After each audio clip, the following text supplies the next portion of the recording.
आज की सबसे बड़ी खबर है जेएनयू के दो छात्र उमर खालिद और शर्जील इमाम, इन दोनों को जमानत नहीं मिली है।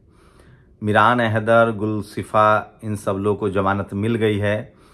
इन लोगों पर दिल्ली दंगे में शामिल होने का आरोप है या उनको भड़काने का आरोप है। लेकिन इस वीडियो में आपको बताऊंगा कि सोशल मीडिया पर लोग इसको कैसे देख रहे हैं, लोग क्या लिख रहे हैं। वहीं सीनियर पत्रकार, वरिष्ठ पत्रकार शीतल पी सिंह ने उन दो जजों की जानकारी दी है जिन्होंने ये फैसला सुनाया है। खबर ये भी है कि उमर खालिद और शर्जील इमाम के लिए अब जमानत की जो याचिका है वो 1 साल से पहले नहीं लगाई जाएगी। साथ ही ये दोनों जज गुजरात से हैं। ये भी खबर जो है वो शीतल पी सिंह ने बताया है। साथ ही इन्हीं दोनों जजों ने आज अडानी ग्रुप को एक बड़ा रिलीफ भी दिया है। तो ये सारी खबरें हैं जो सोशल मीडिया पर वायरल है। और अंत में ये भी बताऊंगा कि कैसे उत्तराखंड की जनता जो है वो सड़कों पर आ गई है। मुझे नहीं पता टीवी अखबार आपको दिखा रहा है कि नहीं। साथ ही लोग राम रहीम जो लगभग 400 दिनों का पैरोल ले चुके हैं, आसाराम, इन सब के बारे में भी बात कर रहे हैं। ध्रुव राठी जो दुनिया के जाने माने यूट्यूबर हैं, भारत के तमाम सोशल पॉलिटिकल इश्यूज पर वीडियो बनाते हैं, उन्होंने भी एक पोस्ट शेयर किया है और कहा है कि इन लोगों का क्या हुआ जो दिल्ली दंगे के समय हेट स्पीच देते थे। नमस्कार, मैं शंभू कुमार सिंह और आप देख रहे हैं नेशनल दस्तक। शर्जील इमाम और उमर खालिद लगभग 5 सालों से जेल में हैं। कहा जा रहा है कि अभी ट्रायल शुरू नहीं हुआ है। ये मामला फिर से तूल पकड़ चुका है क्योंकि न्यूयॉर्क के नए मेयर ममदानी ने इसको लेकर चिट्ठी लिखी थी। अमेरिका के 10 सांसदों ने भी चिट्ठी लिखी थी। उसके बाद से मिरान हैदर को जमानत, इसमें लगभग 7 लोग थे जिसमें से 5 लोगों को जमानत मिल गई है। 2 लोग जो हैं अभी भी जमानत नहीं मिली है। जिन 2 लोगों को जमानत नहीं मिली है ये दोनों जो हैं जेएनयू के पूर्व छात्र हैं। और इन दोनों के बारे में कहा जा रहा है कि इनको कुछ सख्त टिप्पणी की है हाई कोर्ट के जजों ने। जो सबसे बड़ी खबर है और वो मैं खबर आपको बताना चाहता हूँ, उमर और शर्जील इमाम को सुप्रीम कोर्ट से जमानत नहीं मिली है, लेकिन जो सख्त टिप्पणी की है कोर्ट ने वो भी बताऊंगा।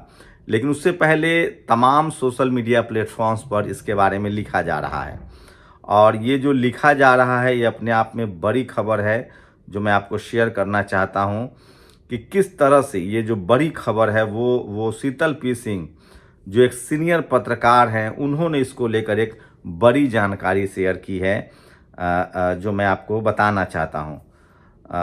अगर उमर खालिद और शर्जील इमाम ने बलात्कार किया होता, किसी का मर्डर किया होता या फिर गोली मारो सालों के जैसे नारे लगाए होते तो भारत की अदालत उन्हें कब का बेल दे चुकी होती।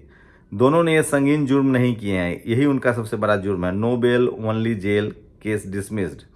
नरेंद्र मोदी राज की यही तो न्याय व्यवस्था है जहां हर नाइंसाफी पर जजों का बैकग्राउंड देखा जाता है, फिर जनता सब समझ जाती है।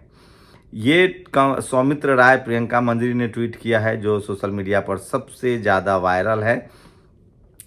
अब मैं शीतल पी सिंह की वो ट्वीट दिखाना चाहता हूं जिसको लेकर सबसे बड़ी जानकारी मैं आपको दे रहा हूं कि किस तरह से उन्होंने जो दोनों जज साहब हैं उसको लेकर एक पोस्ट लिखा है। तो सोशल मीडिया प्लेटफॉर्म पर ये सारी जानकारी बताई जा रही है। उन्होंने एहतियात बरतते हुए लिखा है कि क्या ये संयोग है, उमर खालिद और शर्जील इमाम की जमानत याचिका खारिज करने वाली सुप्रीम कोर्ट के जजेज की बेंच में शामिल न्यायाधीशों के बारे में कुछ जानकारी। न्यायाधीश अरविंद कुमार, गुजरात उच्च न्यायालय के पूर्व मुख्य न्यायाधीश, बाद में सुप्रीम कोर्ट में पदोन्नत। न्यायाधीश NB अंजारिया, गुजरात उच्च न्यायालय में अपने प्रारंभिक करियर के दौरान वकील के तौर पर प्रैक्टिस करते थे। फिर वे उसी अदालत में न्यायाधीश बने और बाद में कर्नाटक उच्च न्यायालय के मुख्य न्यायाधीश नियुक्त हुए। इसी बेंच ने आज ही अडानी पावर नाम की कंपनी को गुजरात सेज से विवाद में कस्टम ड्यूटी से राहत प्रदान की है। तो ये जो तमाम पोस्ट हैं वो लोग लिख रहे हैं, सोशल मीडिया पर शेयर कर रहे हैं। बलात्कार और हत्या करने के जुर्म में आजीवन कारावास की सजा पाए राम रहीम की 14वीं बार बीजेपी की बेटी बचाओ सरकार ने 40 दिन का परलो देकर आज़ाद किया।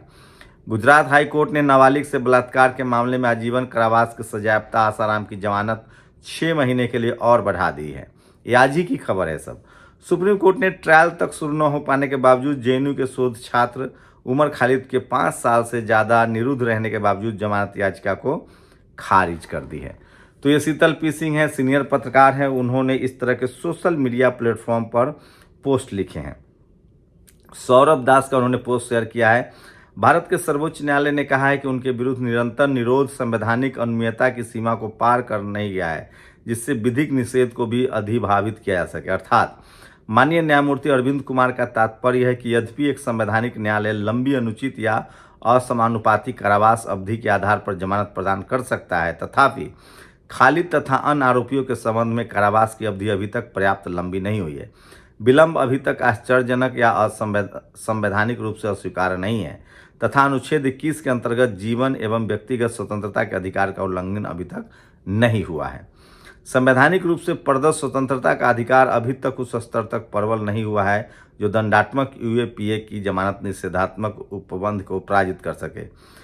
तो इस तरह से ये तमाम जो पोस्ट है वो सोशल मीडिया पर वायरल है और मैं इसलिए बार बार कह रहा हूँ कि सोशल मीडिया ही सच्चा मीडिया है, सोशल मीडिया ही बहुजन मीडिया है। इसके साथ साथ सबसे ज़्यादा आज ट्विटर पर जो है ये पोस्ट जो है वो लोग शेयर कर रहे हैं Sharjeel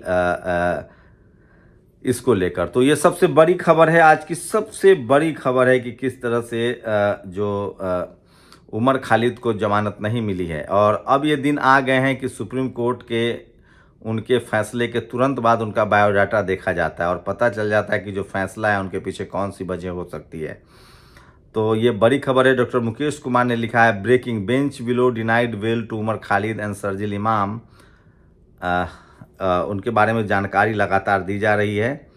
Sharjeel Imam languished on jail for last 5 years. Justice Arvind Kumar, former Chief Justice of the Gujarat High Court, later elevated to the SC. Justice NB Anjaria.